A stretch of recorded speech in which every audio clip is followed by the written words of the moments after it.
What's going on, everybody? Welcome to the Executives View. I'm your host, Aaron Sirius Simmons, and this is the view from on top, man. You could be anywhere in the world, but you're here with the execs, and I do appreciate that. You guys know how I get down, man. If you see the show, share the show. We're all over the place, man. We on Facebook, Instagram, Spotify, TikTok, X, Reddit. Well, I mean, we're all over the place, man. We're doing big things in the business. Definitely want to take everybody along for the journey. This show is being brought to you by the good folks at ProMe, man. Get 15% off of your whole purchase by using our exclusive code Executive 2026 at checkout. They got everything from bedding to sheets to comforters, pillowcases, everything you need to get your sleep on point. Use our exclusive code Executive 2026 to get 50% off your whole purchase, man. We had a little short-handed today, man, but we're going to do the two-man weave with the homie Larry, man. What's going on, my guy? How we doing, sir? Yo, what's good, fellas? Yeah, fellas. I'm in the house, man. I'm in the house. My guys, me and you. Man, I'm used to saying fellas. I'm used to saying fellas so much, man. Hey, look, hey, you know what? Hey, it's the two of us, bro. We've done this before. We can do it again, bro. We'll hold it down, man. We have, man.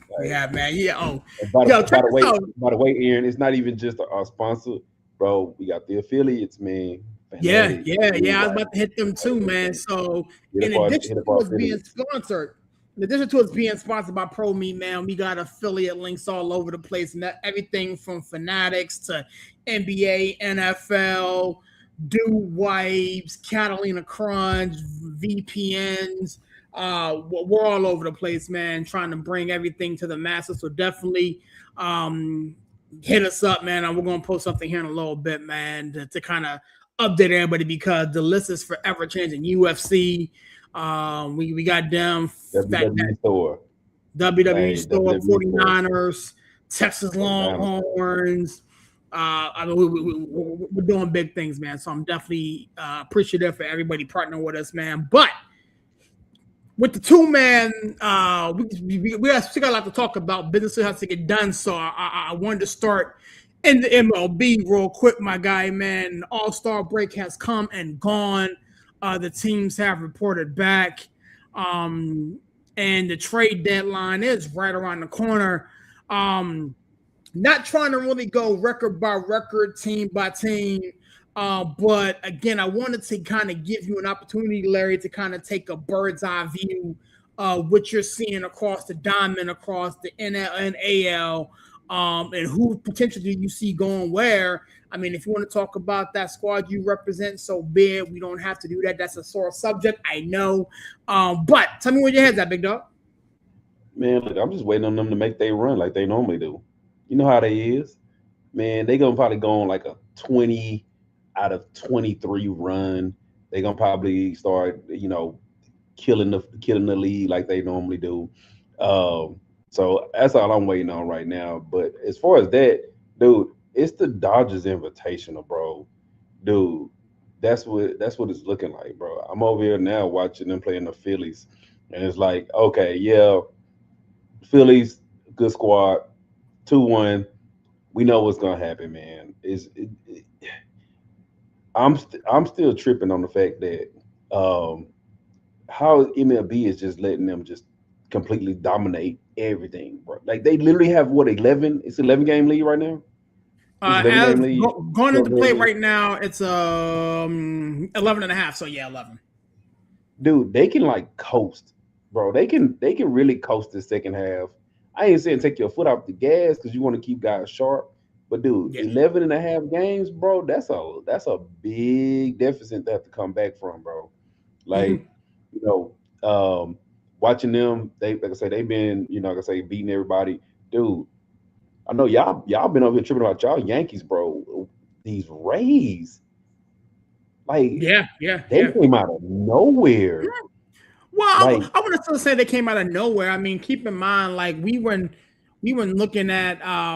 Actually, no, you're right, because it was the Toronto Blue Jays that I thought would win the division. Blue Jays, they have fell on their face, bro.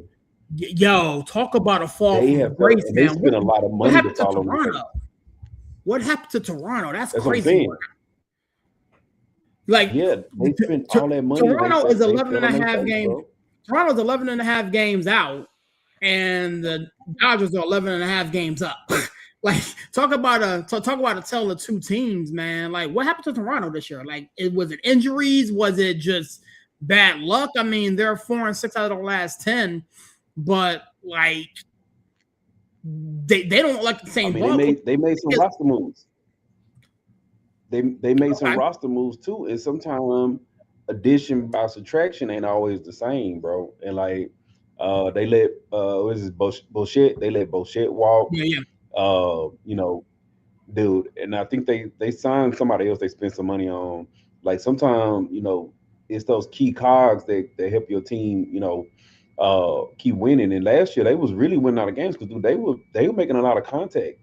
This year, dude, they not making all of this contact, getting these runners across like they was last year. And like I say, even though you lose a lot with Boucher on his defense, his offense is what kind of helped them and propelled them last year. And it's wild, bro. I mean, like I say, those are the two outliers. But you know, like we all knew what Chicago was gonna do. I mean, they got a pretty good squad over there. Cy Young winners. Added my guy. That's a sore subject, bro. They got my coach, they got my manager and my pitcher. You know, I love Fromber, man. Love Fromber. What up, coach? What up? Yeah. We see coach in the building. Hey, but yeah, you know, like I said, it's one of them things for me. Just watching overall, we have the ones we knew were gonna be there, but like I said, that's shocking that the Rays are in first place and might end up taking a division. I mean, it's possible. I mean, I think it's going to be a race down to the finish. Before we move on, Coach, what's going on? And by the way, wait. I'm gonna let Coach lead into this. And by the way, when somebody on this show was talking mess about Alvarez, that boy is leading the MVP race. Take it over, Coach. Listen, you know what? I'm trying to get my man in here all cool, calm, and elected. Last night, bro. Yeah. We're not doing this, Larry Legend. We're not doing this, sir. Yes. Top three. Go ahead and just say it. Top three, right? Top three hitter. What up, Coach? Top three hitter right now. Is he really? Coach, you got it. I think he has Ohtani Alvarez, bro. You can't put nobody else above him.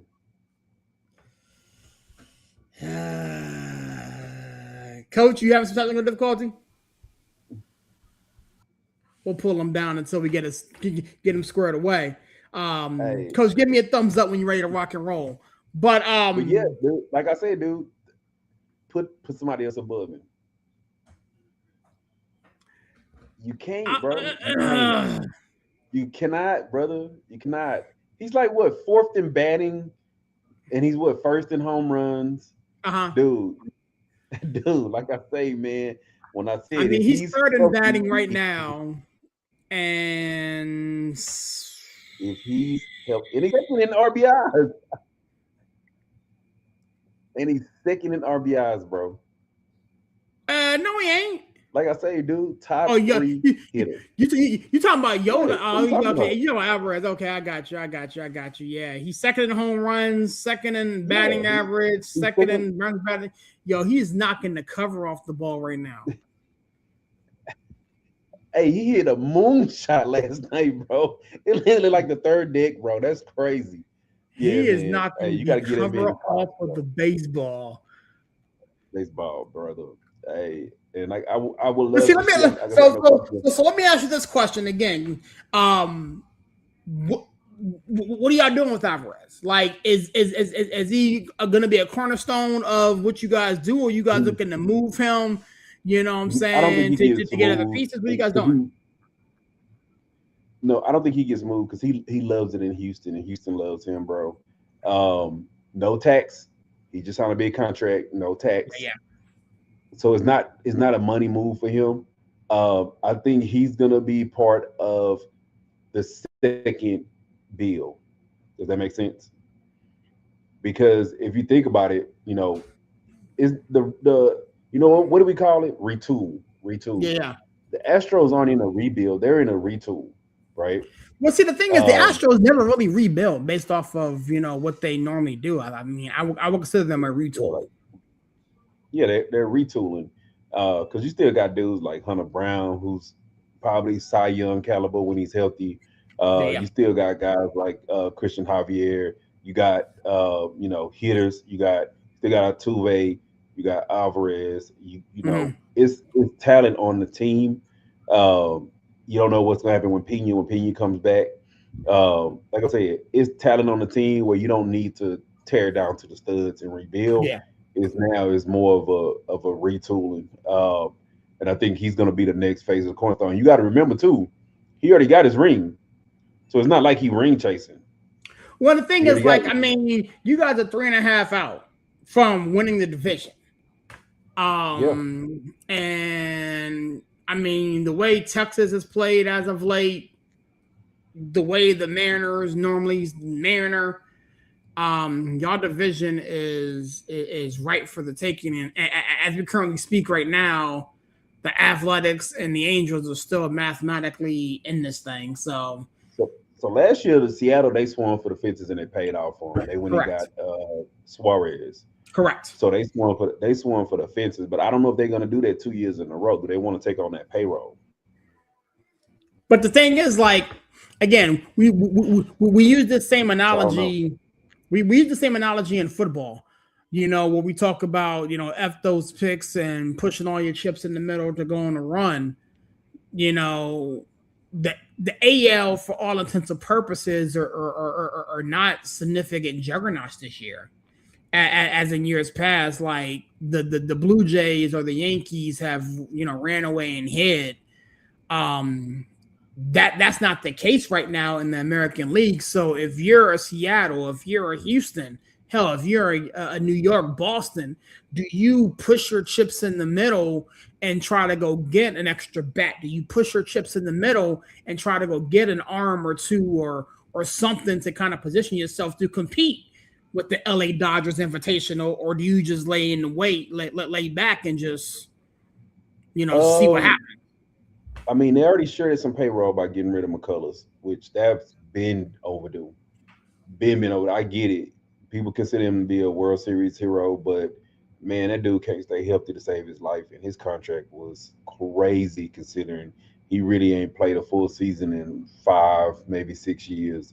But for me, it's one of them things. When you look at any of the teams in the AL, do you go all in? But then you got to go up and face that monster, man. Hey, and do you really want to put all your chips in and you got to go face them? But I do know one team that has beaten them in the World Series. Different manager though, so I can't say the Astros will put their chips in. But there has been one team that has beaten them.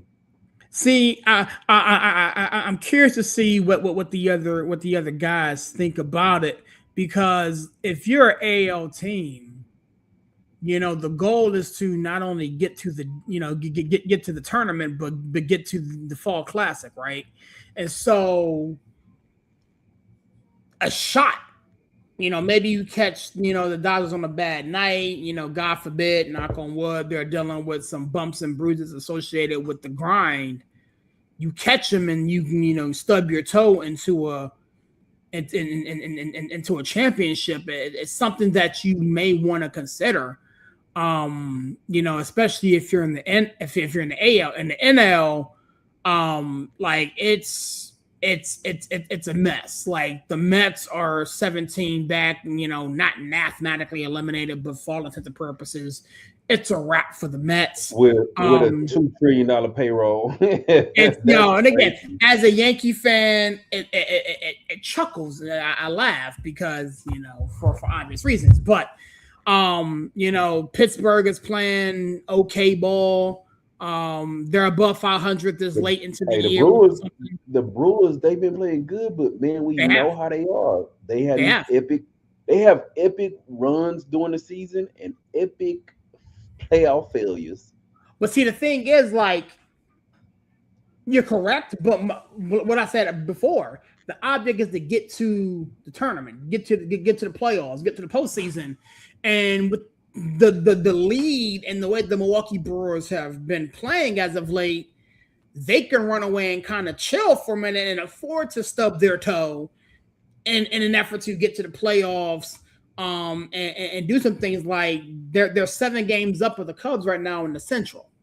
You feel me? Like, and in fact, I dare say the Milwaukee Brewers have the second largest gap between them than the Dodgers. The Dodgers is 11.5. The Brewers are 7. Everybody else is right in that same ballpark. So to your point, yeah, the Brewers have a significant collapse once they get to the playoffs, but you can't hate from outside the club. You got to get in there first, right? And so with the Milwaukee Brewers playing excellent ball, it's possible. The Atlanta Braves and the Phillies are kind of jockeying for position in the AL East. Do you see any one of them two teams potentially making a move as the trade deadline looms? Atlanta, man, they've always been, quick to make a move. I don't know about Philly, but I know Atlanta's always quick to make a move. And Atlanta's they biggest thing has been health for over the last couple of years. Like with them, it's like, if they can stay healthy, they might could do some damage. But from my standpoint, like I said, dude, I don't see a lot of guys really beating the Dodgers. I'm looking at Max Muncy, who's batting 265 with 19 home runs, and he's batting like 7th. Yeah, yeah. On that team, bro. That is be crazy. Batting second or third in most lineups. Dude, and this is the even crazier part about how the Dodgers team is constructed. I hate to make this into Dodgers show, Dodgers Central. Man, I know my coworker, she probably over here loving it because she's a huge Dodgers fan. Love to blow in my face every time she gets a chance. But dude, do you not know? Not only do they, have this crazy roster, they stack their relievers, they stack their starters, they have hitting out the what. Dude, they have the number 1 farm system, so they can go in and make moves to add to this roster. That is crazy, bro. Seems like we got Coach back, man, running around the diamond for a little bit, man. Wanted to, kind of get where your head was at. You know what I'm saying? We're not really breaking down team by team, but as the All-Star break is coming and gone, trade deadline is here, right around the corner, man. What do you see some of these teams doing? Get in where you fit in, my guy. Where's your head at? First off, before I get into that, I just want to say this, that ESPN, I know everybody's all upset about like Ryan Clark and deservedly. We'll touch them in a second. But they fired Carl Ravage today too, who literally just did a game yesterday. And it's just, we'll touch that later, but it's like whatever. I just want to say, like, while we talking about baseball, like Carl Ravage, Peter Gammons and Harold Reynolds on Baseball Tonight, that was part of my upbringing. Yes, sir. That was money. I didn't go to bed without watching Baseball Tonight. Years, right? Yeah. I didn't go to bed without watching Baseball Tonight. You know what I'm saying? So it's like that was just, he was a very key piece of my upbringing, and I hope he goes on and does whatever. Or after all these years, if he want to just chill out and relax, do what you want to do, Carl. But like, happy trails to you. But getting to baseball and things like that, I feel like I look at a team like the Giants, where it's like, boy, just they're probably going to be selling. You look at a team like, I don't know what to make of the Cubs. Does anybody know what to make of the Cubs? Because it's like, they're hot, they're hot, then they're cold, then they're hot, then they're cold, then it's like, then they look like a quad A team, and then they look like the best team in NL one. It's just like, it's crazy. Like the Red Sox, who a couple weeks ago it was like, and it's like the Red Sox just are on fire, and it's just, and have been playing some really inspired baseball, like the last couple of weeks. And the team that I root for, Jordan is the only person who is untouchable. Everybody else, maybe, I don't know. Like, the AL West is so bad, where it's just like, the division can be had. The division can be had. It's just like, you don't need to make a bunch of moves. Just make a move or two. solidify. Like, I mean, like, the Astros don't have to go out and make a big, gigantic deal. You know, or the Mariners, or the Rangers for that matter. Neither of these teams out west have to make a big move. Just make a smart, calculated move, and this division can be had. Um, the AL East, man, boy, the Yankees have a problem. Yes, we do. The Yankees have a bit of an issue, and it's not going away anytime soon. And if I were the Yankees, I would just like it's sometimes it's tough for teams like the Yankees, like the Dodgers. Now the Dodgers do this. The Dodgers are okay, but the Dodgers will even still they be like, you know what? We need a bat. We need some bullpen arms. We need this. We need that. Let's go get it. Instead of like, you know what? We'll show them. Like we'll it's just like no. Sometimes you have even teams like the Yankees, like the Dodgers, like the Phillies, you have to improve because it's just like you can't just stand still, and just say we're fine. Yeah. I would say I am interested to see where a team like I don't know, like the Blue Jays, they got What happened to the Blue Jays? We were trying to figure them out, man, because a lot of people, my thoughts included, picked them to win the division. And I now, just yeah I don't know, and it's just like it's crazy to think that the Blue Jays could be sellers instead of buyers because give me Vlad, damn it. I'm sorry. yeah. It's like because Vlad got his money, he's fine, he's great. You know what I'm saying? Everything's fine. But How many bad rumors we heard about Astros? look, man, There's look, the been a only lot, I person, mean, going back to last year, a ton from yeah, you, I you mean, specifically. but I mean, it's like what the Astros would have to send back to Toronto. I'm not willing to give up, to be honest with you. I mean, I said what I said earlier, but it's like no, I'm like I don't want to send back Pena and like Hunter Brown and something like that. I don't want to do that. Like not for Vlad. Like I'm sorry, I love the player, but like not at the cost. But I will take Dalton Varsho.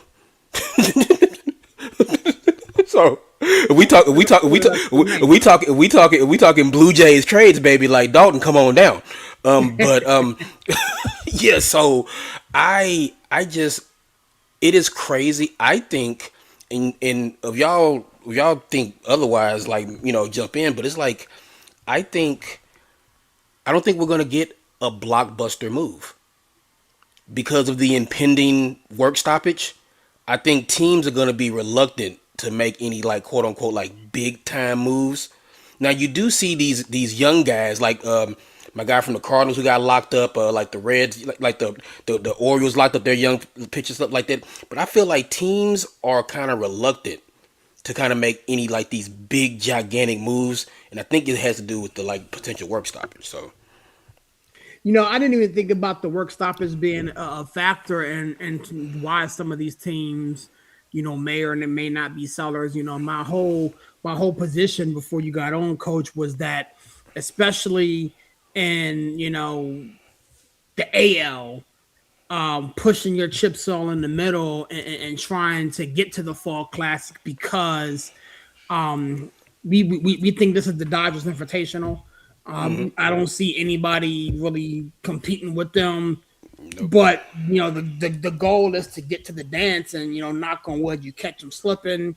Mookie Betts doesn't do Mookie Bet things, and Freddie Freeman forgets how to be clutch in clutch time, and maybe they're dealing with a nagging, whatever the case may be. You stub your toe and get your World Series W.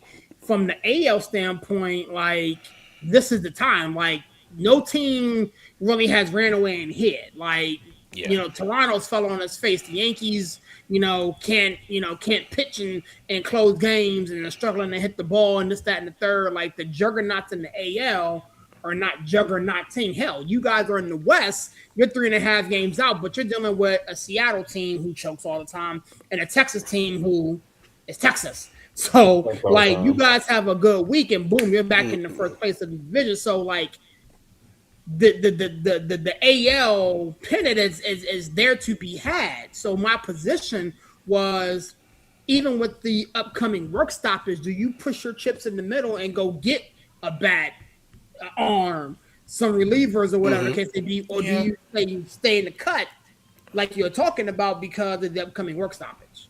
Hey, maybe if it's a rental, because you're not taking on that salary. Maybe if Hmm. it's a rental, a guy who's on an expiring contract, maybe I could see something like that, or somebody who's coming up for arbitration or something like that. I could see that. But yeah, I agree with you, Coach. Hey, Coach, let me ask you now, what do you think about this McCullers finally getting gone? Look, I mean, look. Here's the thing, and I don't want to spend too much time on this show with this. Um, thank you for literally throwing your arm out for the Astros for the cause. It is like the Astros do not win that World Series against the Phillies unless Lance McCullers goes out there and continues to get bashed around by the Phillies because people tend to forget what happened in the next game. Larry knows. Nobody else. I know what happened. The Astros went out there and no hit the Phillies. Why? Because they didn't have to use the bullpen that much because Lance McCullers sat there and took it on the chin and let Yep. the Phillies bash him around. So Lance McCullers will always be good with me. He'll always be good in H-Town. You can ask any Astros fan. Nobody was mad. Nobody was like, oh, it's like, Lance, thanks for the memories. I hope it worked out for him in Milwaukee, to be honest with you. But it's like, thank you, because we don't win the World Series without you. So, Yeah, I'm just like I said, like I told Aaron, the dude can't stay healthy, bro, and he too expensive to not stay healthy. And but Larry, we all know what happened. Those 22 curveballs in a row messed yeah, his arm up. He never, yep, his arm was never right after that because, look, Sirius knows better than anybody else on this show. Throwing a curveball, the amount of torque that it puts on your arm.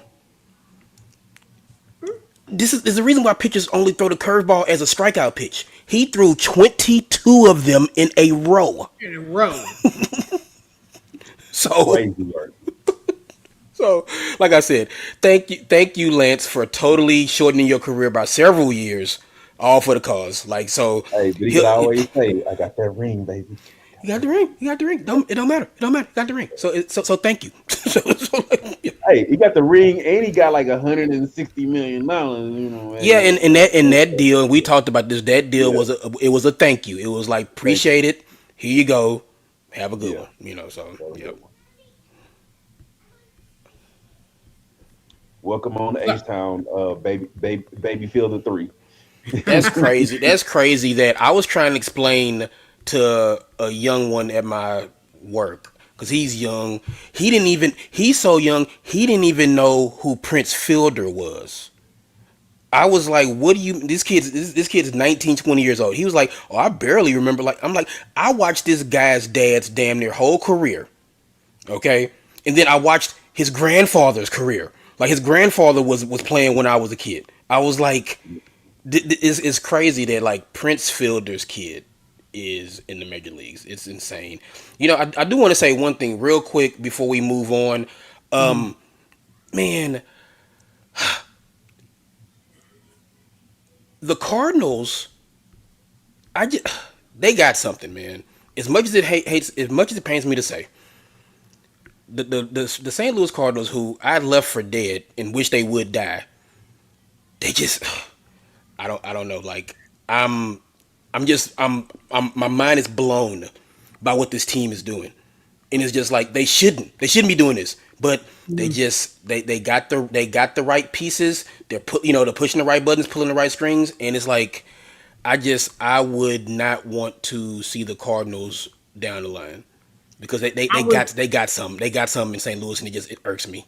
I was telling I was telling Larry before you jumped on, Coach. I'm saying we're sitting here on the 21st of July, and the Pirates are over 500. What's the city going? What's the city like right now? So here's the thing, like it is cautiously optimistic. The as good as the hitting has been, the bullpen has been atrocious. And it is a thing where it's like the Pirates used to need a lot of things. They need one thing. They need to solidify the back end of their bullpen. And you are losing games that you should win. The offense is putting up enough runs to win, and then the bullpen is going out there and losing these leads and blowing these leads. And it's like when you look at They the could have swept the Yankees. They could have swept the Yankees.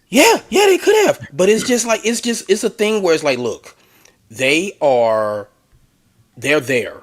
And it's just like I would if I were the front office is just like go. You don't gotta go get the headline, just solidify that the team is good enough. And I mean, I know that's strange saying that about the Pirates. Right. This team is good enough. They're good enough to compete.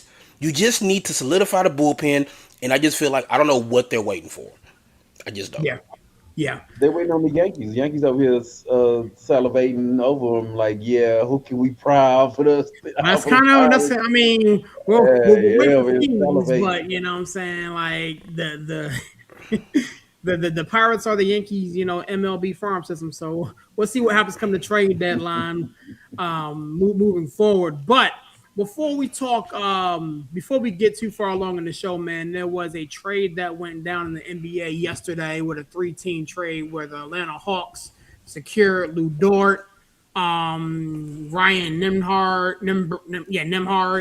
The Mavericks got Zachary Reiser. I'm pronouncing that name wrong. Ricochet.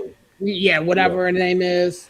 And the picks just keep coming for OKC. At this point, if Sam Presti's name pops up on your caller ID, kind of almost like Howie Roseman, just hang up the phone. Mm-hmm. Yep. Just hang up the phone. But talk to me about this deal, man. I mean, Lou Dort's one of the premier defenders in the game. He's moving off to the ATL. Coach, what say you, big dog? I mean, this is something that I like. I like the move because I guess the Hawks are going where it's like, look, we can't score, but you can't score. Okay, it's like, oh, we're gonna try to keep you from scoring because like with Dort, you have a premier perimeter defender, and OKC I think is gonna miss him more than they probably lead to believe. It's like right now it's like, oh well, like hey whatever like that. But I feel like a guy like Lou kind of gives you a little bit more, don't you think? Nah, I mean, but Lou Dort gives you just like that. He gives you the energy. He gives you he gives you that you can't buy that. You know what I'm saying? You might have a better skilled player, but it's like the effort. You know what I'm saying? It's like, and Lou Dort gives you max effort. And like I said, I feel like the Hawks got a good player. Now let me say this.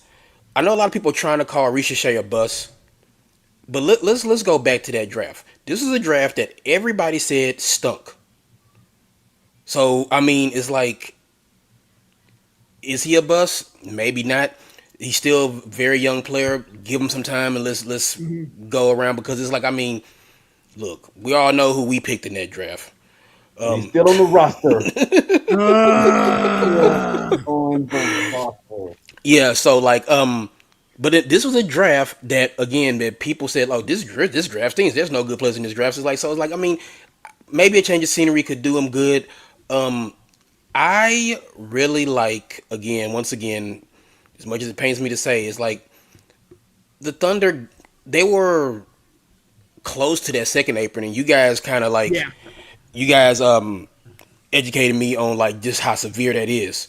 So this is what it was. It was we are inches away from this second apron.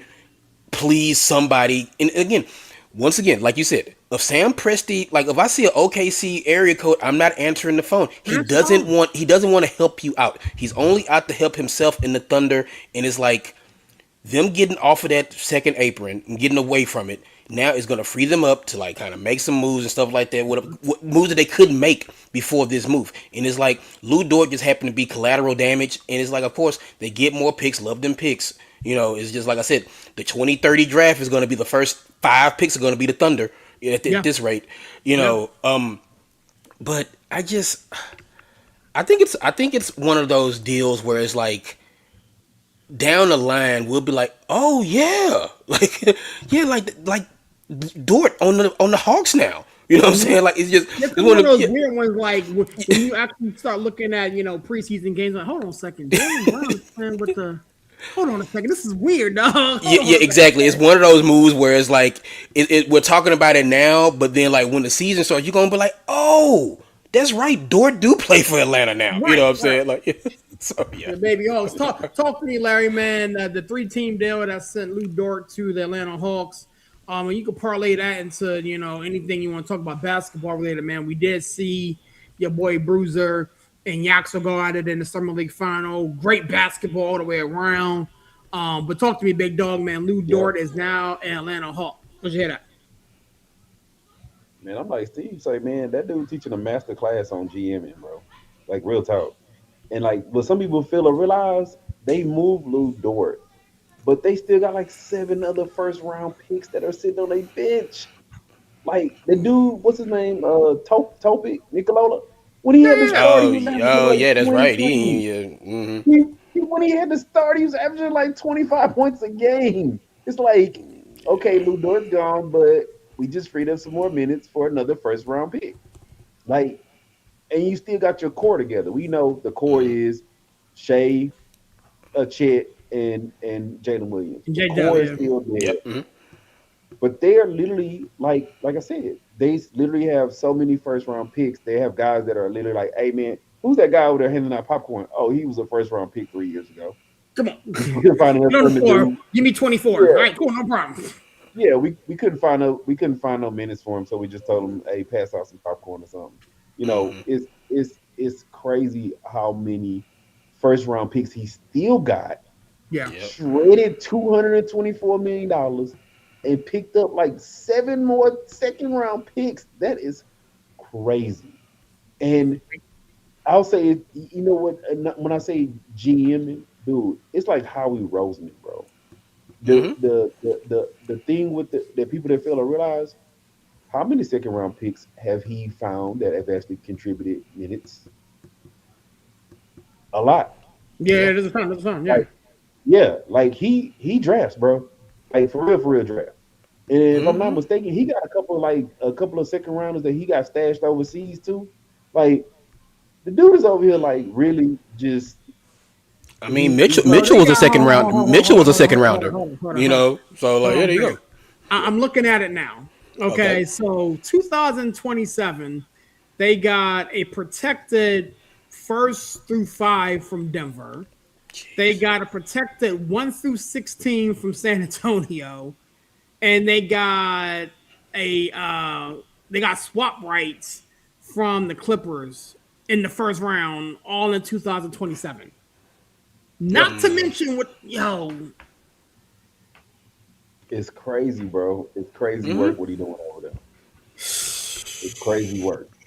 Because And and here's the trick that Presti does. I mean, that OKC has done. It's like, again, like Lou Dort. Lou Dort's good. You want Lou Dort? I don't want nothing back but some draft picks. And people like sold. And it's like Isaiah Joe. You like Isaiah Joe? Isaiah Joe's a good player, right? All I want back is some draft picks. Sold.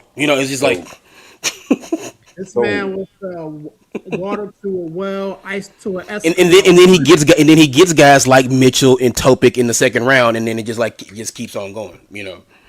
yeah, and like I'm Insane. I'm still I was kind of puzzled by Atlanta though because Mhm. everybody thought they needed size. I mean, I get it, they needed defense, but they needed size. I think that's what And kind of hurt them the most in that Knicks series. So trading for Dort doesn't get you size. I mean, it gets it you doesn't. defense, but not size. And I think they were Well, I just too mean, small for the Knicks. it gives That was you kind of defense puzzling. though. Like, But I don't want to make this into a mini launch pad. But bro, bro, number one overall pick got traded, and we still sitting on somebody talking about give him another year. We actually the sitting number on three he's two thinking on people too. talking about give him another year. Talk to your boy Jesse. That's all I'm saying. Talk to your boy Nah, man. Jesse. And At that's the some thing. point, you It's know like, what again, you got. yeah, you have to, like, at this point. It's like they are waiting for something to happen that may never happen, and it's No, just, Yeah, we just managed to re-up with Jabart. You know what? Let's not do this today. Let's not do this today. bro. I Um, told you he got what's called a poison pill contract, meaning yeah, that his contract, because his contract for next season it was like higher than it was this season. He basically inherited a no trade clause, so they can't even like trade him without his approval. yeah. Like that makes no sense. Like I said, if you see the number one pick get moved already, what make you think you should hold on to a pick that you trying to force him into a point guard and he's not a point guard and he's so erratic as a two guard. Like I said, y'all kind of hit it on the head to me. Everybody said that draft was a weak draft. We know who the star of that draft is, right? Um, which is still, oh my god, that is nuts, bro. That is no, nuts. it's You know Castle. the growth. Castle, man. It's Yeah. Castle. Grew 2 Yeah, inches. He's Beacon, yeah. 6'8" now. He's listed at 6'8" now. He grew 2 inches over the summer, bro. Dude.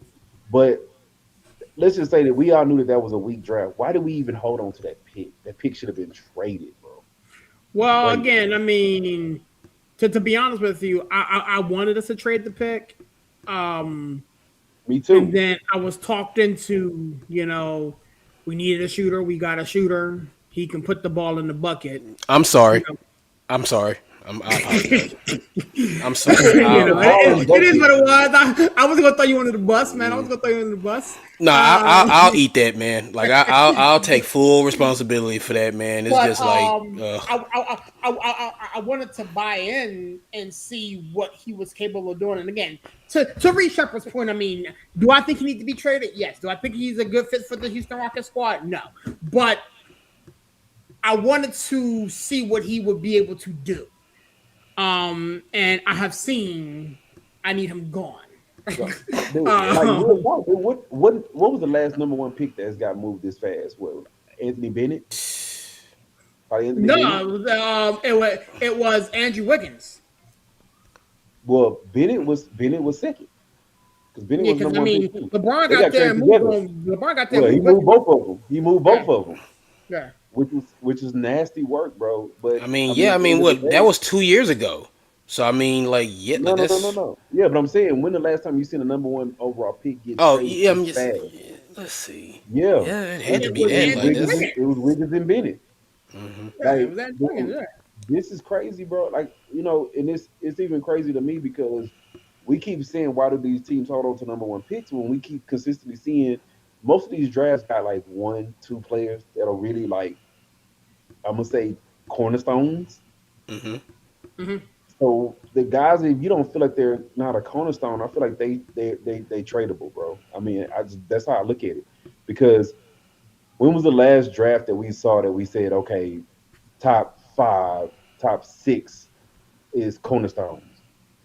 I mean, case could be made, this past draft, what we just saw. I mean, again, summer league notwithstanding, but I mean, summer league is still early, so you can't count this draft. But dude, most drafts you're only seeing 1 or 2 guys that are cornerstones. I mean, you got Cooper Flag, Dylan Harper, Knipple. So this was 2025. So this was last year. Who else? Who else came out in that draft? Of course, Cooper Flag is a cornerstone. Dylan Harper, he's a good player. But okay, when you say cornerstone, are you talking integral part of the team? Because I mean, again, Dylan Harper. When I say cornerstone, I mean they are. If somebody calls your phone right now, you're like, no, and you hang up. Okay, so Dylan Harper. Back to my point. Dylan Harper, Cooper Flag, Knipple plays exceptionally well. In Charlotte. So those are 3 out of your top 4 from last year. Let me roll back to 2024 because I got it pulled up here. Nobody in 2024. As a matter of fact, the number one person just got traded. 23. Let's see who came out in 23.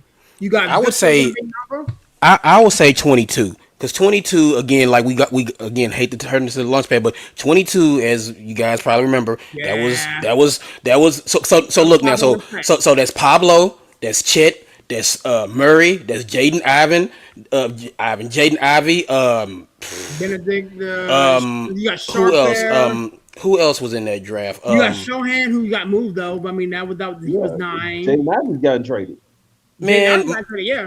Man, Mark Williams was in that draft, I think. Yeah. And that's somebody who I really wanted the Rockets to get. I'm like, man, athletic young big that can rebound. Yep. Like, yeah. You got 21. You got Cade Cunningham. Jalen Green has got traded, but you got Cade Cunningham, Evan Mobley, Scotty Barnes. Those are your top 5.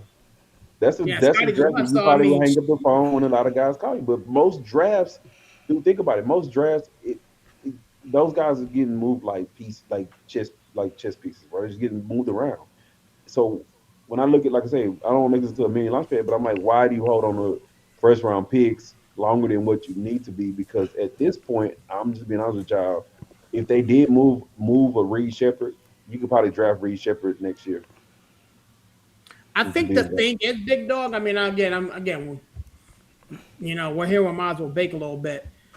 I think the fear of understanding that we messed this up from Ma Udoka and Stone is so significantly real that if you Mm-hmm. the thing is it's loud because Rockets fans are like we want Jabari gone. Okay, they traded Draymond Green. We didn't want him gone, and then you go and get Reece Shepherd, and a year or two later we want him gone now. So like the noise is getting louder. You can hear it, you can feel it, you can taste it. You can turn on Executive View and hear the three of us yelling about it time and time again. Reece Shepherd need to be gone. Mm-hmm. Jabari Smith need to be gone. Like they messed up so many times, and now I can't even give the guy we just drafted a shot because I don't even want him in the damn building. Dude, you know what? And Steve, you probably agree with me. It's hard for a lot of these GMs to just say, "I made a mistake. Oh yeah, for sure. I made a mistake. I drafted the wrong guy. Move on from it." But see, Well, I mean, Like, that leads to being able to self-evaluate and self understand that we made a mistake, and B, having the balls, to your point, to pull it off. When we were sitting here on this very network at the trade deadline, one of the things that we said is that Stone and Udoka suck at self-evaluating, and they think they can mm-hmm. just roll the ball out there because we got Kevin Durant or whatever, because this, that, and the third, Yeah, yeah. they can't figure it out.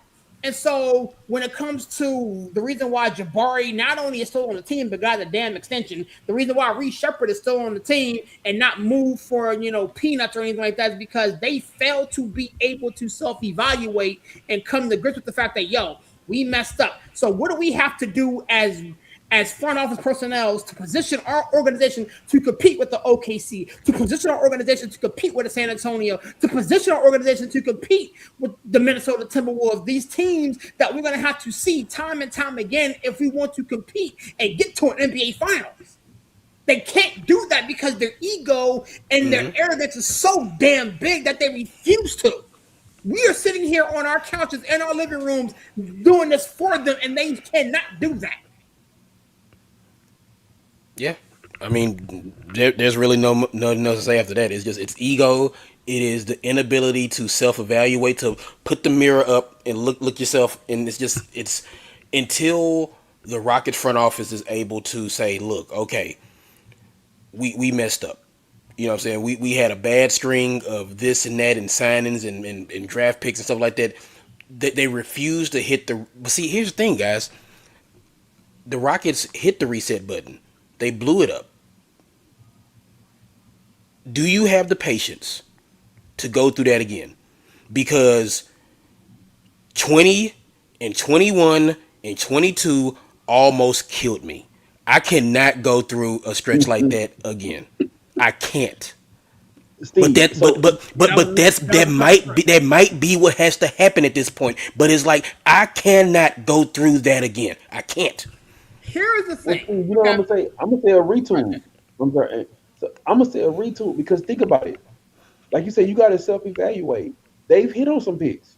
Hey, did you hit on Sengun? Yeah. Did you hit on Amen? Yeah. Did you hit on to a degree you hit on Tari because Tari wasn't drafted high. Uh, did you hit on some of these other picks? You have some wins. You hit on Jalen Green. Jalen Green was actually a successful I player love as a Jalen Rocket. Green. I love Like him so much. you've had some wins, so it's not like you got nothing but L's. But I feel like you pulled off the Kevin Durant trade, and then you see other teams that are like, you know what? Dang, Minnesota, you know what, man, we should have made that trade when we traded Cat and got Randall back. You know what? We're gonna jettison Randall off. He's not a fit for the team. Hmm. Jettison him off. Not gonna keep him on the roster. Like you have to have a self-evaluation and say, you know what? We have a good nucleus. Could we jettison some of these guys that I you know who they are? You know who they I are. Can we wonder. get better? I wonder. To Minnesota's point, and I don't want to belabor this, but since we're here, let's work. I wonder if Julius Randle wasn't a cancer to that organization, would he still be in New York? Would he still be in Minnesota? Because let's keep it a beam. The reason as to why he's in Brooklyn and jettisoned from competition is not so much because of what he does on the floor. Yeah. It's what he does off it. But like I say, if you made a big move to move your star player in Cat, think about it. He's only been on Minnesota with 2 years, and they said, you know what, this was a mistake. He got to go. Like, no, we can make upgrades. We go get Lamelo. Like, you have to have that self evaluation at some point. Like, I'm gonna just put it like this, and y'all don't think I'm joking. At this point in his career, I don't see Jabari being more than a fourth, maybe fifth option. I don't see him averaging more than what 15 and maybe 6 rebounds a game. I don't mind that. I don't mind that if the Rockets are positioned to compete. But you can move him. You can move him into somebody better. Again, we sat here on this very network and gave the Rockets a laundry list of potential options. The flip side happens when Stone calls people that happens to Sam Presti. He can't get anybody on the damn phone. No, dude. And you know what? send him a Y'all think voicemail. I'm joking, dude. Danny Ainge just traded Welker Kessler. You think he wouldn't have traded? Man, don't get me started. Don't get me started because that was the one. That was the one, guys. And I think we all know that. That was the one. It's like the fact that you did not get on the phone and call Utah and get Walker Kessler, it just burns me up. That was the one.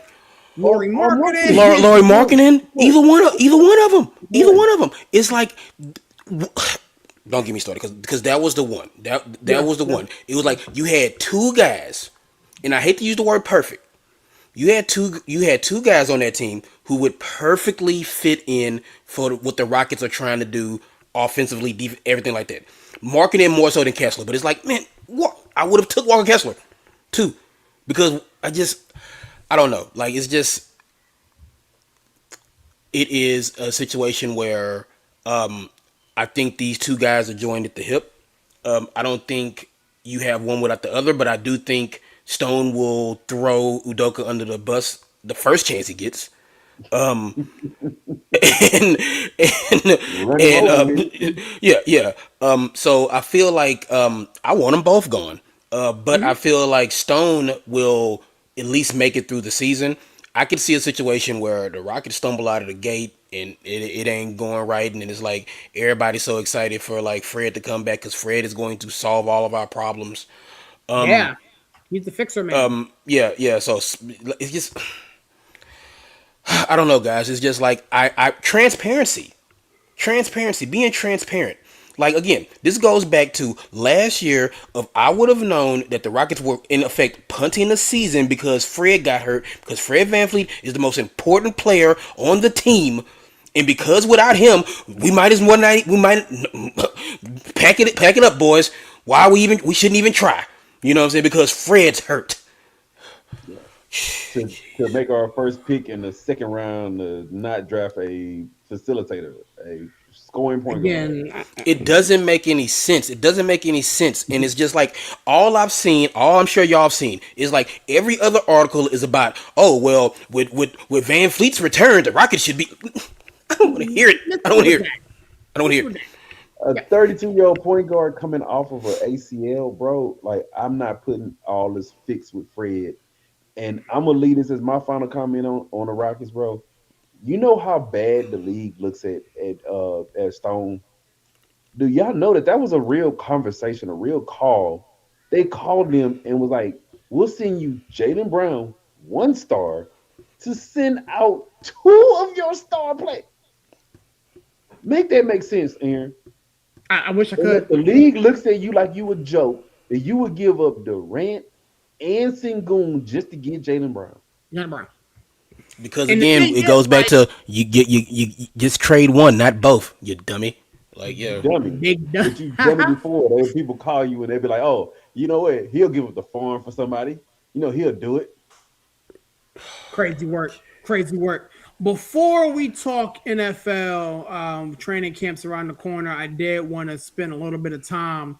Normally on this network, we don't speak on what's going on in other people's homes. But we kind of Rip the alluded to it band-aid a little off. bit You know, today. I'm gonna say it. Rip the band-aid off. Yeah, yeah, Rip I'm, the I'm, band-aid. I'm, I'm, I'm moving, I'm Rip the moving, I'm band-aid moving, off. man. Ryan Clark, Carl Ravis, David Lloyd, a Bart couple of Scott. big names. Bart Yeah, Scott's been yeah. gone. Pelisario, Um, who's good. Like, yeah, it's yeah, a list. Like, it's a yeah. laundry list of people. Cam Newton officially got let go from ESPN, but a lot of this has to do with the acquisition of NFL Network. So Hmm. I had hoped, especially as a Headphones Ryan who got Clark us crazy guy. money. I mean, yeah, I hope as a Ryan Clark guy that he will be able to continue to analyze and give on air commentary for NFL Network. I'm not too sure Hmm. what that looks like, whatever. But the news did break yesterday. Give me your thoughts on it, man. Larry, talk to me, big dog. No, I mean, Aaron, you go, man. I want to hear your thoughts. Well, honestly, man, I think it's a joke. I think that Carl Rivers has been with the company for 33 years. Like Coach alluded to, he was the voice of Major League Baseball. Matter of fact, he had just called the Dodgers Phillies game on Monday night, and was told that he's gone. Ryan Clark was in the middle of doing NFL Live and was told that he has been let go. So it's not only the fact that they are letting these guys go. Again, we're all WWE fans. We all, unfortunately have been fired from our jobs at some point. Hmm. But to do it in the manner in which they've done it was very, very disrespectful and very, very bush league. You know what I'm saying? I've always created a space and I've always thought that, sometimes business decisions have to be made, but you don't want to literally burn a bridge. And Ryan Clark and Carl Ravage are two of the best at their craft of Hmm. talking sports. Bart Scott has been with the company for a significant period of time since his playing days were over, and yet you choose to fire them in the manner in which he did. Now, again, I understand your big monies and Stephen A. Smith and what's his face McAfee and all these other individuals. Again, make your money, do your thing. But I am a firm believer of you really have to keep the people with you that help build you. And we all saw Stephen A. Smith went online and went on live and said that he was not a fan of Ryan Clark going. As a matter of fact, again, they have a back and forth and a rapport and this, that, and the third, especially come football season. And on the brink of football season, you get rid of Bart Scott. On the brink of football season, you get rid of Ryan Clark. The way they decided to do Ravish directly after a game is Bush League. So I do hope that these individuals land on their feet and get into whatever they want to get into. Now with Ryan Clark, I know he has his own, podcast, The Pivot, and, he's well known. So I do believe that he'll be okay, but I'm not too sure what these others have gotten themselves into. So I do hope that they fall on their feet and are able to do the thing they love. I'm going to say this and I'm going to let it go. You keep guys like Kendrick Perkins. You keep guys on your network like Darren Orlowski. You keep guys that really can't hold a candle to these guys because they're good. Don't fault Ryan Clark for being good at his craft. You have to pay. You have to pay the good people. Don't fault Carl Ravens for giving 33 years of his life to a network. He's good. You have to pay him. But to cut them and keep the others, it's just a look. It's a bad look for me, man. Larry, talk to me, big dog. I mean, it's one of them things that I'm quite sure they get rating reports and stuff like that, just because they have guys that they can tell you, how many times a bird flew across a park and pooped on third base. So I'm quite sure they can tell you like what the ratings were. And I can tell you right now, when Ryan Clark's on, he makes work. He makes you want to watch it. You know what I'm saying? Like, and to let that guy go is crazy. Um, we always say, they always say it's a brotherhood, but when they released how much money that they paying Pat McAfee and Stephen A couldn't have been like, hey, I think I'll take a meal less to keep Ryan Clark. Hey, I think I'll take 2 meal. Let's keep Bart Scott. Because some of these guys, they're not making crazy money like that. Like I love Bart Scott. Bart Scott is hilarious, bro. Like for real. And it made me even more mad because I'm like, you let Bart Scott go, but you keep Chris Canty, who I'm quite nobody likes his show. Like his show literally comes on at what like 3 a.m. because nobody watches his So nobody show. watched the damn show. And like I love when he does his analysis sometimes, but watching what's the other guy? I can't think of his name now. I'm having a brain lapse right now. Um the other guy that be on Get Up in the Morning and with Ryan Clark, the black guy. Oh God, there's a lot of them. I forgot his Yeah. name. I'm Don't having a don't brain. don't look at don't look at me. You already know what time I'm on. Don't look at me. Yeah, I don't I'm none of having them a cats. brain lapse. Yeah, Maybe. yeah, yeah. Um, but it's like watching him is like watching paint dry. Forgot his Yeah. name. But yeah, it's like you get rid of some of the guys that people really do love. And like I said, it's one of them things where people once again they're gonna be looking at Stephen A. like Stephen A. Bro, like you say one thing in public, but you do another thing, and it's like, yeah, bro, you could have maybe took a little bit less money to keep some of these guys on. Ryan Clark, man, if y'all watching, man, hey, the pivot, y'all more than welcome come do a show with us, bro. Come on through. Hey, I'm gonna put Yes. that out there. Hey, we can do a collab show with Pivot. Cam, Cam, he was doing his podcasting before, which that sucks. They pulled him off of his podcast to come to do ESPN, Hmm. and then you He fire was him. doing Friday nights with the NFL crew and doing all that thing. So he was a part time guy.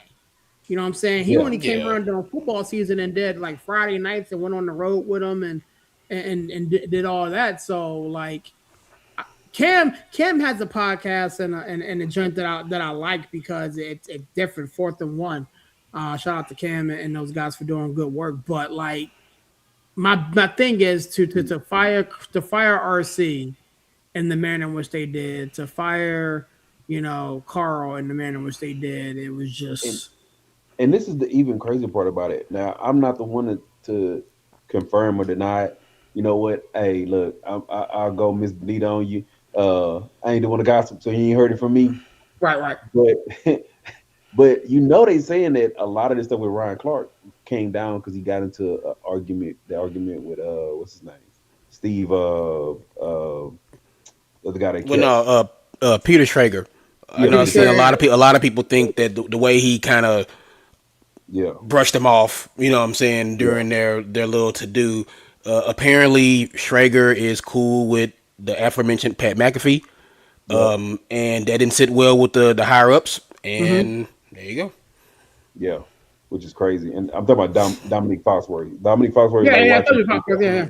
He's like watching paint dry, dude. I mean, he knows his stuff, but man, that dude is like so boring. And they gave him his own show, which is crazy. But And he yeah, dude, always it's like like turning his face up. He always like whenever I see yeah, clips, he's always like looking at somebody like, Yeah. Like he just yeah. I smelled something mean, foul. yeah, like it's one of them things where you sit back and say who was picking who gets fired and who stays. You don't want to see nobody get fired, but ESPN is in this realm now where it's like they really don't have a true competition. Guys before we would see them, they're on ESPN, then they move over to Fox, or they on Fox, they move over to ESPN, or they go to NFL Network, or they go to some other like local broadcast or something like that. And now, I mean, I hate to say it, but they're kind of like the top dog. And Well, because they're what buying happens? everybody and everybody's merging with them, Yeah, man. Everybody wants a piece of the yeah, pie. Hell, Bridgeway. So they're like, what WWE happens? fans and WWE's merged with them now. Like they're in Yeah, business with them. yeah. So it's crazy. I would love to see if they start saying, "Hey, you clash action. It's a monopoly over here." Because like I said, some of these personalities, we love seeing them on TV. It kind of makes me sit back and think, and I'm gonna put something on y'all brain. What they would have did if Stuart Scott was still around? Man, I miss Stu. He's the whole reason why. Like he is the whole reason why I wanted to be a sports journalist. Like Hey, I and want to say this real for talk, this. the real talk, Stewart, they was like, no, Stewart actually looked out for guys and put guys on, and he Mhm. wasn't gonna take that. I don't think ESPN would have been in that position where they were like, oh, we gonna let Stuart Scott go. I don't think they would have did that. They'd have been like, Stuart, what you want? What you want? I mean, we're I mean, but speculating. We're Stuart Scott, God bless his soul, he couldn't have been like, you know what, don't lay off anybody. I want everybody to stay. It's like that's not. That's not how Nah, that work. he would have had Like some say. I think Stuart Scott would have had some say in the building. I don't I mean, know. It's just Stephen A. like, Smith had some say, but it's like they probably told him, and he probably was like, look, Stephen A. Smith, love Stephen A. Smith, okay, and at the end of the day, like we all do, you're gonna look out for number one. It's like he don't like it. And then, but honestly, what is he gonna say? What is he gonna right, do? right. no, Like let's keep it a buck here. It's yeah, like you know he can he came out on his podcast and was like, I'm not very happy with what happened. Ron Clark, that's my brother. Like I'm gonna miss talking with him at the desk and stuff like that. He was like, I've let the higher ups know I'm not a fan of this move. We need people like this on Hmm. air. You know what I'm saying? And that's it.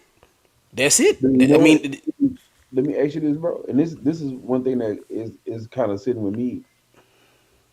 I mean, they well within their right to do whatever they want to do, but it seems like to me like anytime there's anybody that's like controversial on air or off air, you kind of be head on the chopping block. But they You give know, Pat McAfee the bag. different, my brother. It's a big difference. now They look, now see, see. again, So if we're gonna it's put the not band-aid on, contra let's put the band-aid off. Let's talk it's about it. not controversy of that's the demographic. Yeah, Let's just say yeah, the people who are buying the products that they sell, the people whose ears they're trying to get, the people whose eyes they want on TV. Pat McAfee speaks to those people, to that demographic. That's the demographic that ESPN wants, and that's the ESPN that Pat McAfee brings in.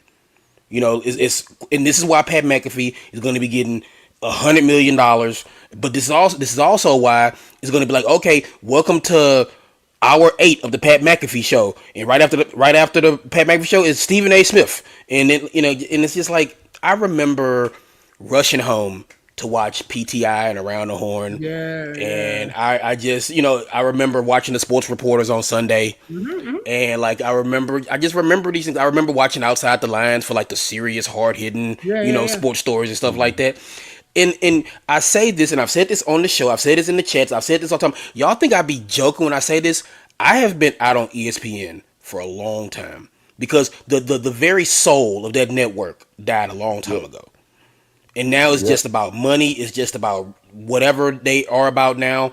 It is just it's totally different from the ESPN that we all grew up. And like I said, I jumped off the ESPN bandwagon years ago. It is one of the best things I've ever did. It's like I said, I hear about this stuff through y'all, through watching clips on X and Twitter. I can't Right. tell you the last time I sat down and watched First Take because guess what? If I got friends and family. If I want to talk about the Cowboys for 4 hours, I can call my cousin. He'll talk to me about the Cowboys all day.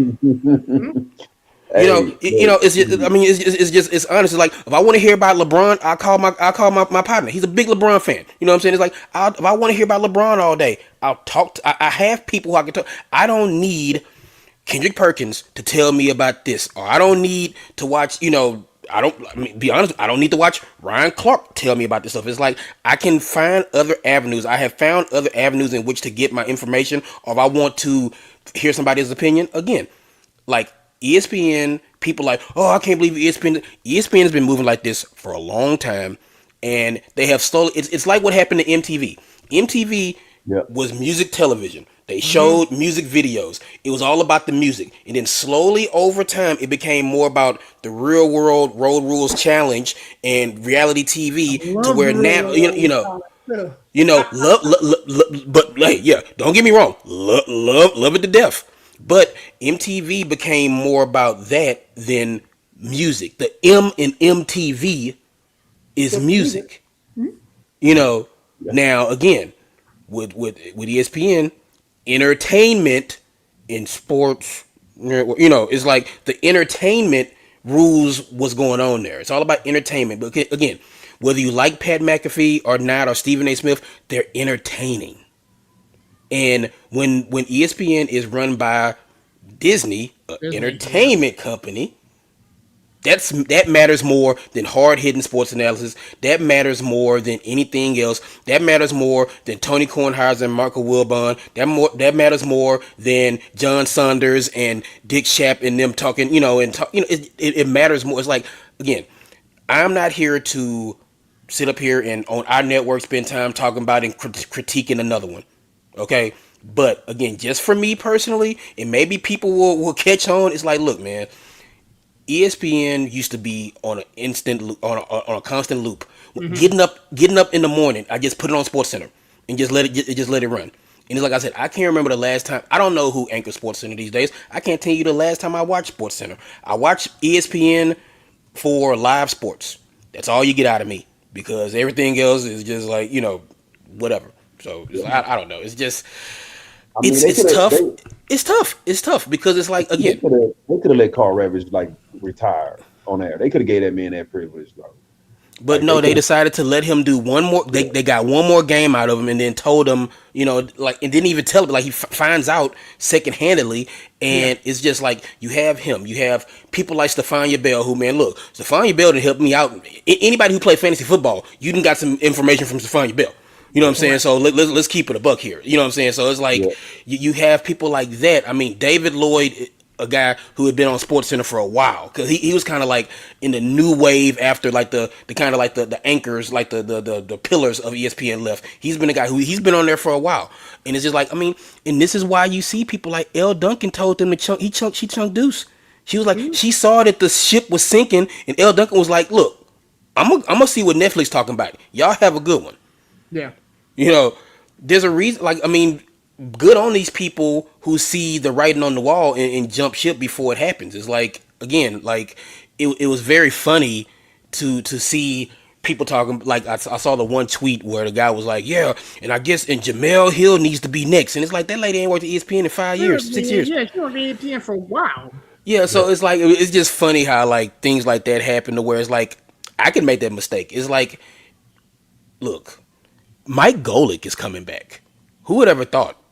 Yeah. You know what I'm saying? Like, him and Junior are like doing a show. It's like, after how that ended with Mike Greenberg, which, again, don't get me started on Greeny. Don't get me started on Greeny, because Greeny's hands is dirty in this too.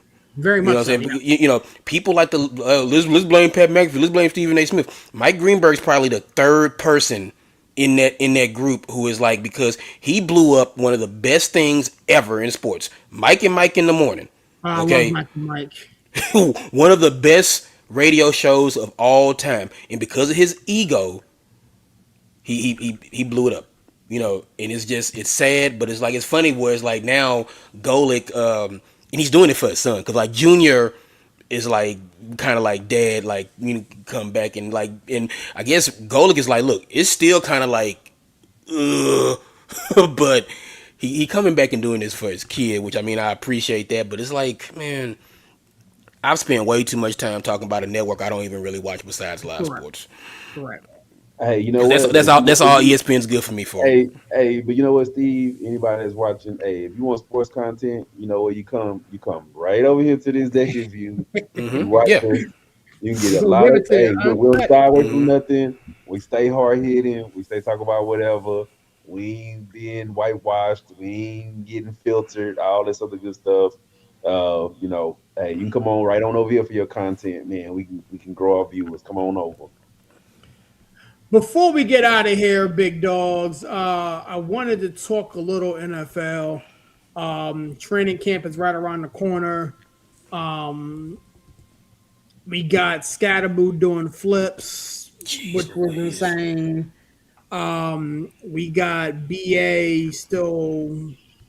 We're not gonna do that. We're not social gonna media do that. access. Here's the thing. I'm gonna let y'all go on Monday because that's gonna be fun. That's gonna be must-see TV. But one of the things I wanted to talk about a little bit before we get out of here, man, was Saquon Barkley's house was burglarized. This is another athlete in a long list of different athletes that either had their house burglarized or an attempted burglary.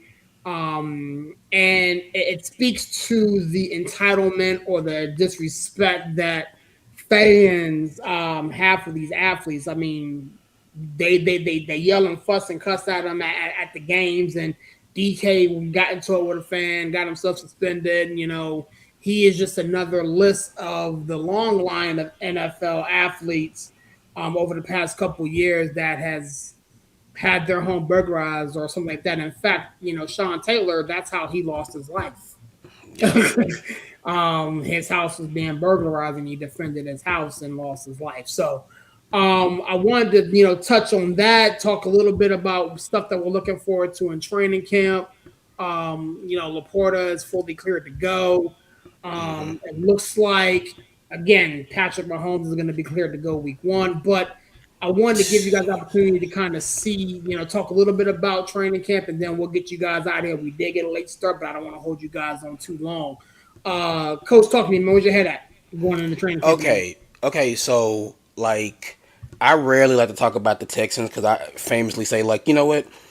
Who cares about the Texans besides me and 4 other people? Fly under the radar, baby. Fly under the radar. Of course, we have a dedicated Steelers show. We have a dedicated 49ers show and the Giants show. And it's no, we don't need a Texans show because nobody but me and 4 other people care about the Texans. Anyway.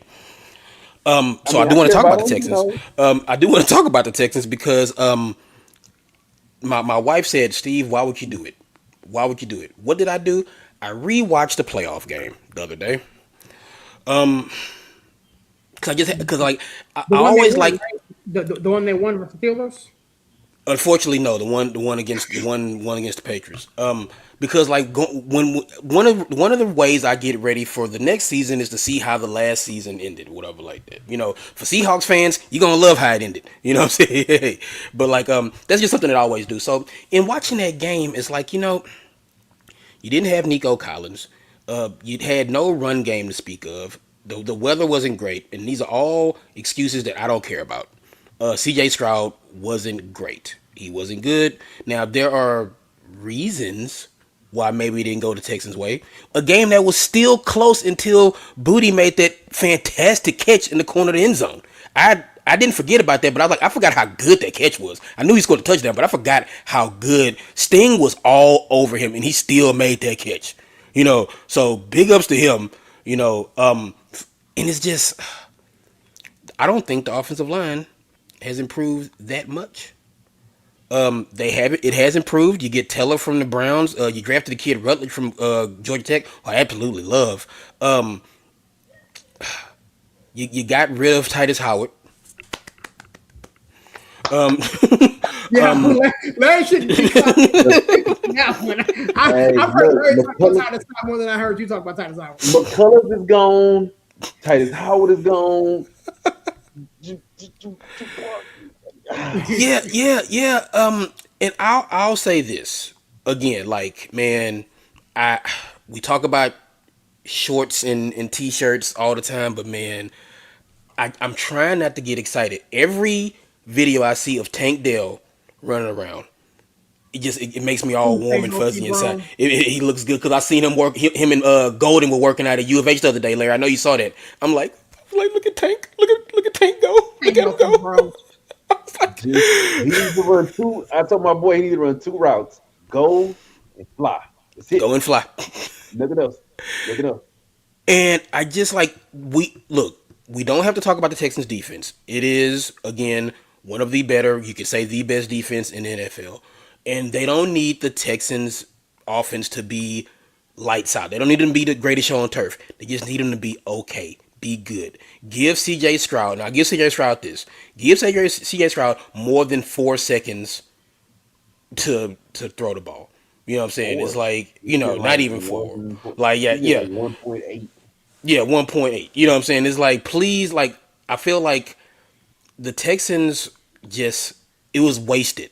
I feel like there was opportunity last year to do something special, and it got wasted due to just that offensive line not being great and CJ Stroud being worse. Because, again, the Steelers let him off the hook, and the Patriots didn't. because let's keep it a buck. The Texans won that game against the Steelers, but boy, it wasn't for lack of trying. Um, They tried to give it to us. You just wouldn't take it. And not to mention that Texas was being all hush hush about mixing all year yeah, long. yeah, I and don't, it's just Man, like I don't so think could have used Mixon the was running part of the reason game. why they lost, though. I mean, They could have used the Mixon, running game, bro. And Mixon, he's so shifty. He could have made you that had a running game. The Texans had a solid running game last year.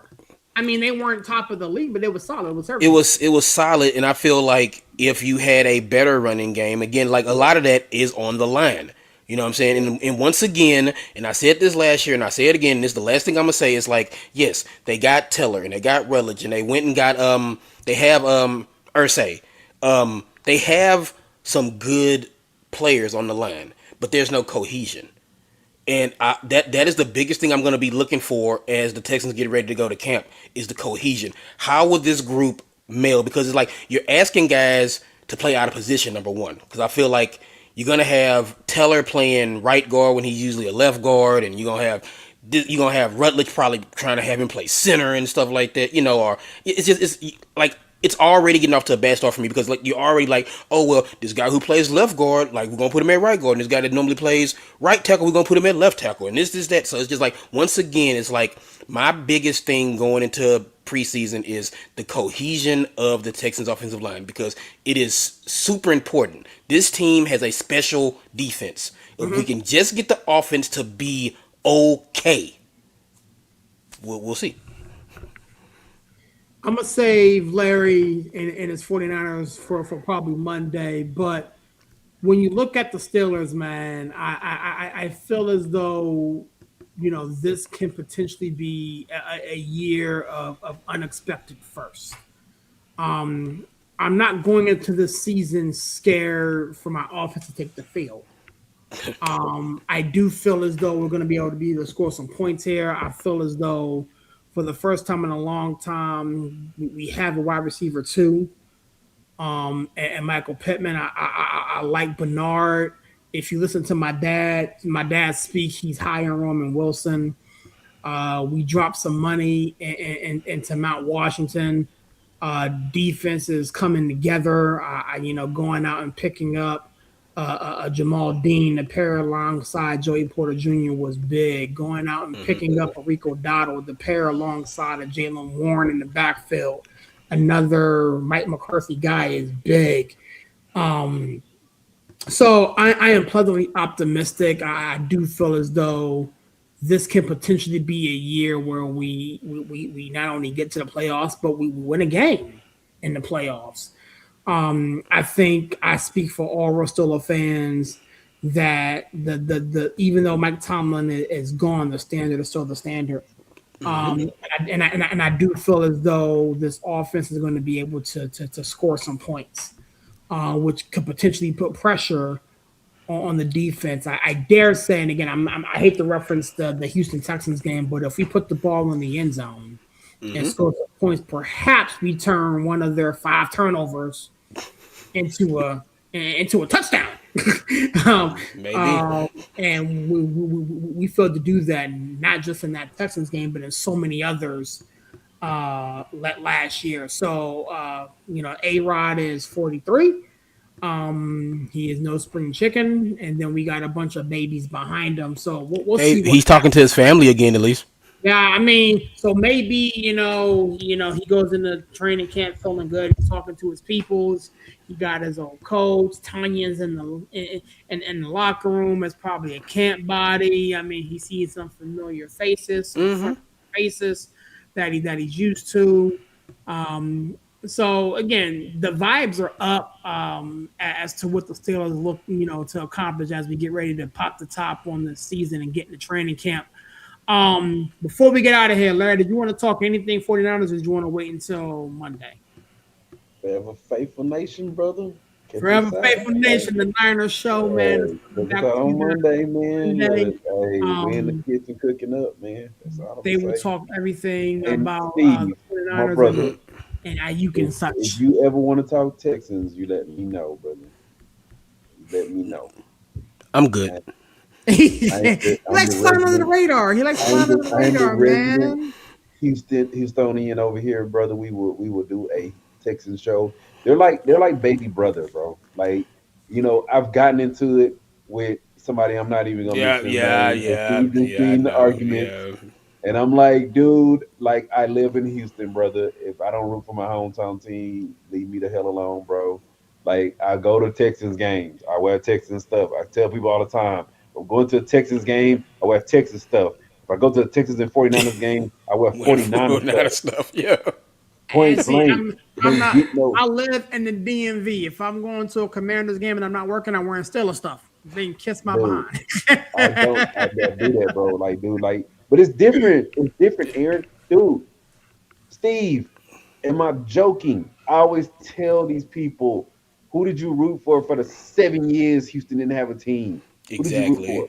You did not root for the Titans because that is a sore spot. That is You a can't root for the thumb And in and, your and you'd ass. and you'd be surprised how many people are Titans fans now. It's And Well, it's, and, it's, man, it's and sickening. It's a sickening I, amount of people who I are had Titans a fans now. I had a guy, and then we'll get out of here, man. I was with a client, and I asked him to name me his top 5 quarterback list. You know what he said? He said Cam Ward. He said Jaden Daniels. Like, stop! You just watched quarterback on Netflix. Stop it! Get out of my face, man. yeah, Like top five quarterbacks like in the last like I'm like no, never mind. Like, Yeah, so like, yeah, stop it, man. Stop it, man. He said, he said, Tyler Shuck, Jaden Daniels, Cam Wally, get out of here. he didn't yeah, even say yeah. Lamar Jackson or Mahomes. It's like, He come didn't on, say man. that. Like, He didn't say Mahomes. He didn't say Mahomes. I Man, was like, look, so I was like, tune so out of into the the 5 quarterbacks that you named, you named one decent one. Okay, cool. We're good. Tune We're good. into the Faithful Nation so we can tell y'all more about Brock Purdy and why he's being disrespected in these top 10 lists, top 5 lists. He gone because he is not. He is Aaron, not a top 10 quarterback. We're where not do doing you this, rank Larry. Aaron Rodgers? That's where do you rank him at? Where I rank Aaron Rodgers, there's 32 quarterbacks in this league. I rank Aaron Rodgers probably 19, 20.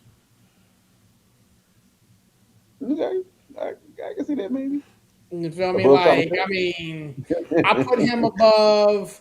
I put him above anything the Jets are throwing out, anything the Dolphins are throwing out, anything mm-hmm. Cleveland throws out. I still think he's better than. Whoa, brother! I You said what about I to said. start an argument? You about I to start said an what I argument? said. Shador Yeah. Sanders may not even be the starting quarterback of the Cleveland Browns. I know you're a Shador Sanders fan, but say that for next week. We'll Yeah, hit we'll that say next that for week. next week. We'll say that for next week because I mean, Before yeah, you I agree, Aaron. I also agree because like before of you Watson's go, healthy, he's gonna be the starter. Exactly. yeah, Steve, before he got hurt, Watson was what? Arguably three, He maybe. was a top five. He was a top five quarterback in He the was a NFL. top 5 quarterback before he got traded to Cleveland. Mm-hmm. Cleveland is where Well, quarterbacks go to die. you You missed two know that. seasons I of know that. football. Name You me, missed two name me a seasons of last Cleveland football. That's what quarterback it that is. you believed in. Okay, I'm gonna just say, man, if he I'm can revive his if career, I'm bro, being why not? honest, like Baker Mayfield. Baker Mayfield Yeah. is not there anymore because he got the hell out of there. But Baker if Mayfield wasn't Deshaun, the guy he I mean, but wanted you to said have. the last Cleveland quarterback. I mean, that's like it was I probably mean, Baker that's fair. Mayfield. I give you Baker. I give you Baker. And if matter of fact, he Deshaun beat can us in the revive his playoffs. career, your Steelers are in trouble.